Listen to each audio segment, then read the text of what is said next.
अस्सलाम वालेकुम वरहमतुल्लाहि वबरकातुहू। कैसे हैं आप? अल्लाह के फजल से ठीक होंगे, खैरियत से होंगे। ये कहानी एक गरीब लड़के की है जिसने अपनी जिंदगी में बहुत तकलीफें उठाई और माँ और बहन के लिए क्या क्या नहीं किया। चलिए पूरी कहानी सुनते हैं। मुजम्मिल जब 8 साल का था तो उसके अब्बू का इंतकाल हो गया। बूढ़ी माँ और एक छोटी बहन की जिम्मेदारी उसके कंधों पर आ गई। उसका कोई करीबी रिश्तेदार भी नहीं था जो उनकी कैफियत कर सके।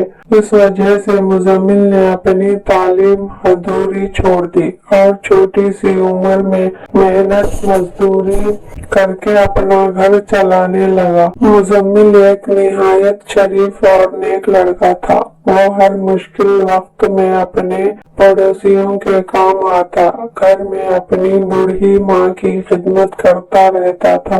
दूसरी तरफ वो अपनी तालीम छूट जाने की वजह से बहुत अफसोस और हालत के आगे मजबूर था। फिर भी वो हर वक्त सब्र और शुक्र से काम लेता था। ऐसे सख्त और कठिन हालत में भी वो खुदा की रहमत से मायूस नहीं होता था। उसे उम्मीद थी कि एक दिन खुदा के फजल से उनके हालत जरूर बदलेंगे। मुजम्मिल ने मेहनत में कभी आर महसूस नहीं किया। यही वजह थी कि वो छोटा बड़ा काम निहायत खुशी से कर लेता था।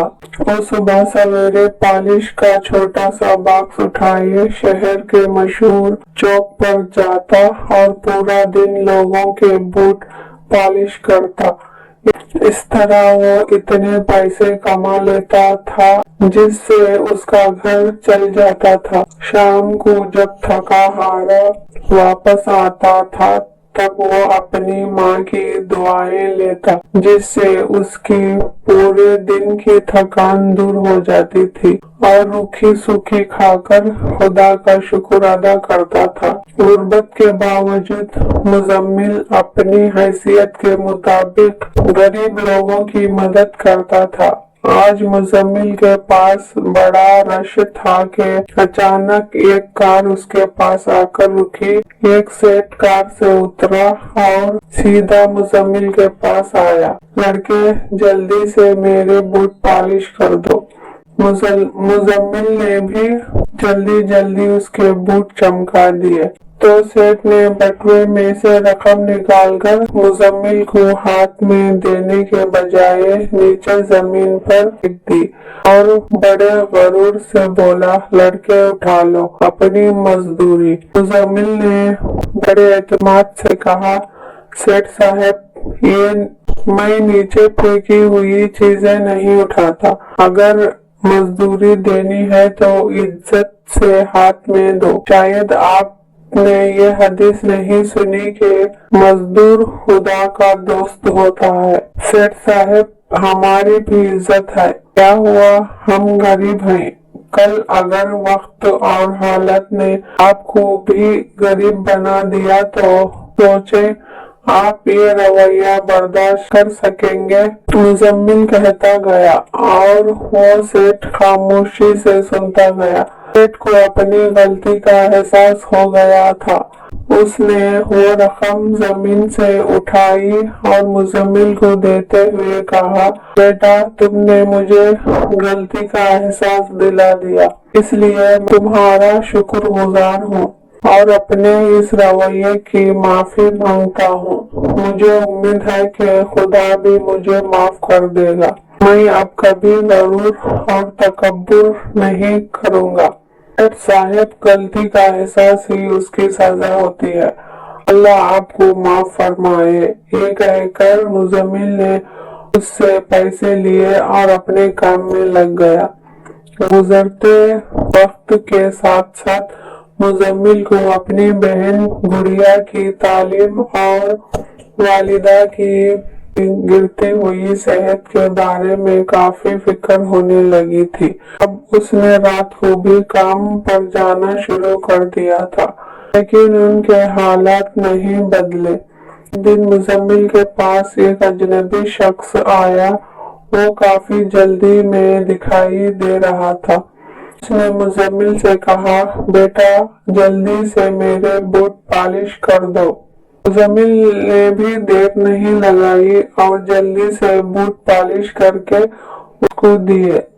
اس اجنبی نے جب اپنی جیب میں ہاتھ ڈالا تو صرف کریڈٹ کارڈ نکلا۔ نوٹ بھی 1500 روپے کے تھے۔ بیٹا اس وقت تو میرے پاس چھوٹے نوٹ نہیں ہیں اور میں جلدی میں ہوں۔ تم ایسا کرو، یہ لاٹری کا ٹکٹ رکھ لو۔ میری تو قسمت میں شاید انعام نہیں ہے، البتہ اگر تمہارا نصیب اچھا ہوا تو یہ ضرور نکلے گا۔ اس اجنبی نے جب وہ لاٹری کا ٹکٹ مزمل کے حوالے کرنا چاہا تو مزمل نے وہ لینے سے انکار کرتے ہوئے کہا، کوئی بات نہیں صاحب، آپ اگلی مرتبہ آئیں تو پیسے دے دیجیے گا۔ اجنبی بولا، بیٹا میں اس شہر میں اجنبی ہوں اور اپنا ضروری کام نپٹا کے واپس اپنے شہر چلا جاؤں گا، اس لیے یہ لاٹری کا ٹکٹ میں اپنی رضامندی سے آپ کو دے رہا ہوں، آپ اسے میری طرف سے تحفہ سمجھ کر رکھ لو۔ اس اجنبی کے بہت سمجھانے کے بعد مزمل نے وہ لاٹری کا ٹکٹ اپنے پاس رکھ لیا اور تھوڑی دیر بعد وہ اجنبی بھیڑ میں کہیں غائب ہو گیا۔ وقت تیزی سے گزرتا گیا۔ ایک دن مزمل معمول کے مطابق اپنے کام میں مصروف تھا کہ ایک اخبار کی آواز اس کے کانوں سے ٹکرائی، لاٹری ٹکٹ کا رزلٹ آ گیا۔ تب مزمل کو خیال آیا کہ اس کے پاس بھی تو ایک لاٹری ٹکٹ پڑا ہے۔ اس نے لاٹری ٹکٹ اپنے پالش والے باکس سے نکالا اور اخبار والے سے کہا، بھائی مہربانی کر کے یہ میرا نمبر چیک کر کے دو۔ اخبار والے نے اس سے لاٹری ٹکٹ لیا اور اس کا نمبر اخبار میں تلاش کرنے لگا۔ پھر وہ زور سے چلایا، مبارک ہو، مبارک ہو، تمہارا 50 لاکھ روپے کی لاٹری لگی ہے۔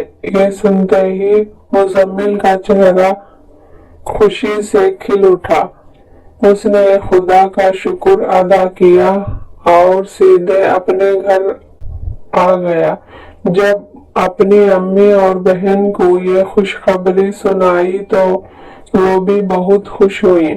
آج مزمل کا شمار شہر کے چند مالدار لوگوں میں ہوتا ہے۔ اس نے جوتے بنانے کی فیکٹری قائم کر لی تھی جہاں سے پورے ملک میں مال بھیجا جاتا تھا۔ اس کی والدہ کا علاج شہر کے ایک اچھے ہسپتال میں ہو رہا تھا۔ اس کی بہن گڑیا اعلیٰ تعلیم حاصل کر کے ایک فلاحی ہسپتال میں ڈاکٹر کام کر رہی تھی۔ مزمل نے بھی گریجویشن کر لیا تھا۔ گاڑی، بنگلہ، نوکر چاکر، غرض خدا نے اسے ہر نعمت سے نوازا تھا۔ مزمل نے شادی بھی کر لی اور اب اپنی زندگی اچھے کاموں کے لیے وقف کر رکھی تھی۔